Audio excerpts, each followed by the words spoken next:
My Lord and my God, I firmly believe that you are here, that you see me, that you hear me. I adore you with profound reverence. I ask your pardon for my sins and grace to make this time of prayer fruitful.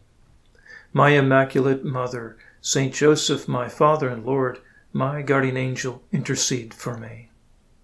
Today's saint in the calendar, after honoring his persevering mother yesterday, St. Monica, is St. Augustine. What a favorite St. Augustine is, along with St. Mary Magdalene.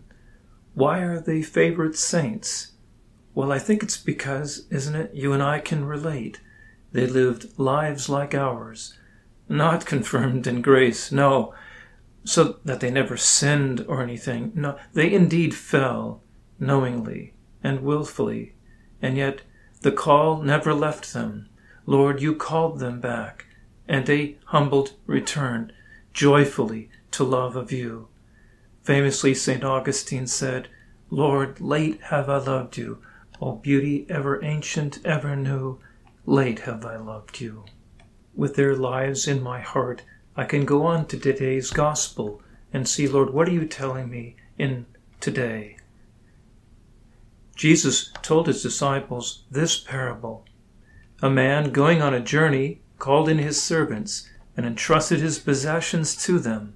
To one he gave 5 talents, to another 2, to a third 1, to each according to his ability.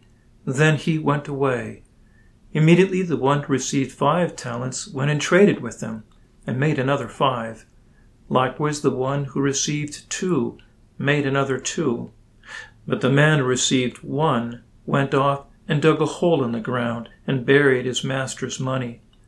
After a long time, the master of those servants came back and settled accounts with them.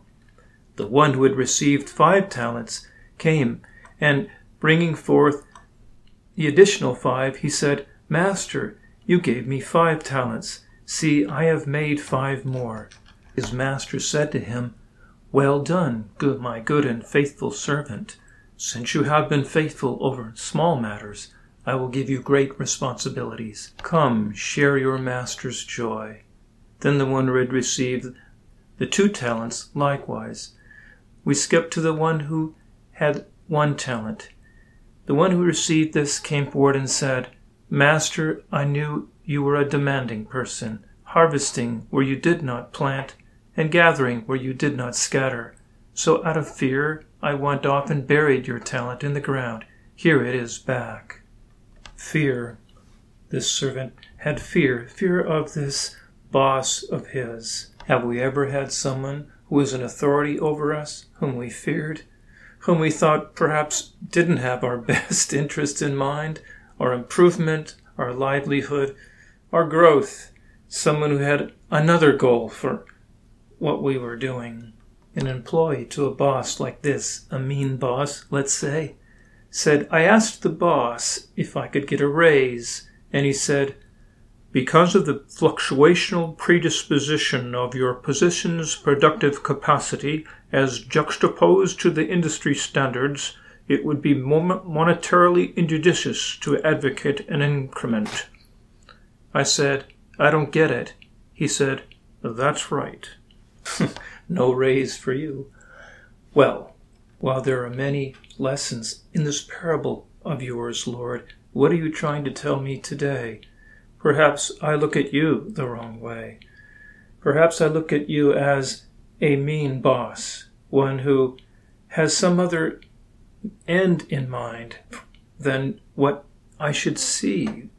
The other 2 servants get to hear this beautiful phrase, Come, share your master's joy. Perhaps I think this joy is the master's joy at having more money. But see, that is not the lesson. What is the joy of you, Lord, my Master, my Lord? That same joy that drove St. Augustine and St. Mary Magdalene, St. Monica, all the saints to their own heights. The joy in God forever. This life itself doesn't have joy every moment. Life has its ups and downs. Pope Benedict, writing many years ago, said about this life, the continuance ad infinitum of life as it is cannot appear desirable to anybody. And yet what seems to be the obvious conclusion, namely that death ought to be arranged as painlessly, if also as belatedly as possible, being perfectly normal and quite properly preceded by the maximum exploitation of life. Now, this approach does not appear to work either. It is resisted by that quite primordial sensation which Nietzsche expressed in the words, "All joy wills eternity, wills deep, deep eternity." There are moments that should never pass away. What is glimpsed in them should never end. That it does end, and even more, that it is only experienced momentarily anyway. This is the real sadness of human experience. Wow, there's some truth here. Let me dig a little more. Pope Benedict went on to say, how can we describe that moment in which we experience what life truly is? It is the moment of love, a moment which is simultaneously the moment of truth, when life is discovered for what it is. The desire for immortality does not arise from the fundamentally unsatisfying, enclosed existence of the isolated self, but from the experience of love, of communion, of the thou. It issues from that call to which the thou makes upon the I, and which the I returns. With God, this bliss is the eternal joy. How is it, Lord, that I miss this? That I miss that what you want to do with me as my Lord, as my Master, is to have me enter into that joy with you. That in all you ask me to do in this life, I will find joy not only here in its not lasting way, but in eternity with you. Enter into the joy of your Master. The words I really too long to hear. Help me to trust day to day. Help me to not find my work for you, for souls here, to be servile, that of simply a servant, but rather help me to find the self-gift of my life here as the gift of a son, a return of love to the Father.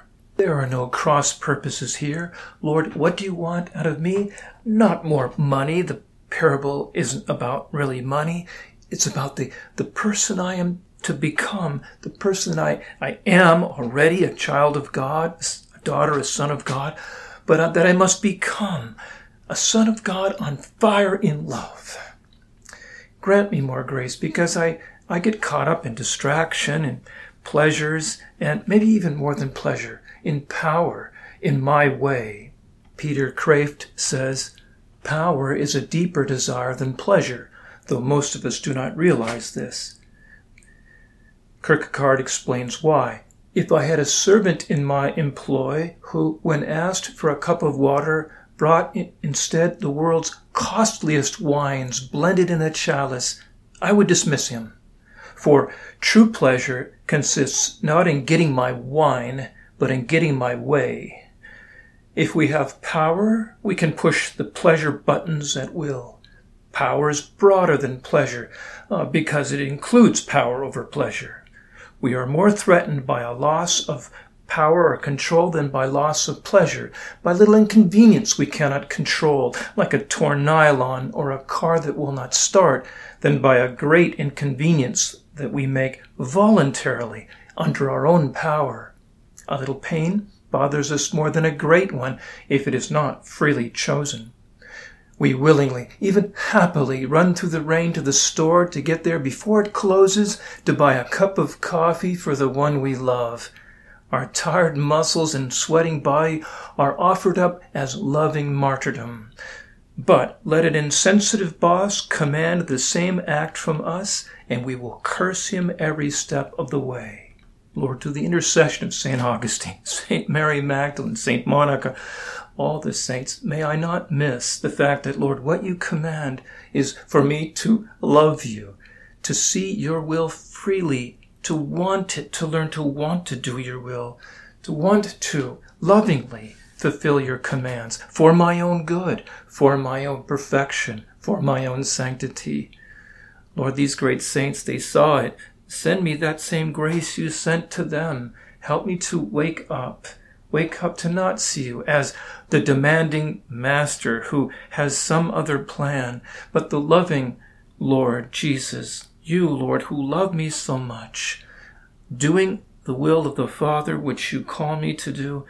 That is my perfection. That is making myself open to the joy of my Master, the eternal joy I seek in love. Mary, you who were one who saw this, fiat, you said, you were the one to be a handmaid. Intercede for me to know that loving service you did, that loving service to your vocation, so great, was your great joy.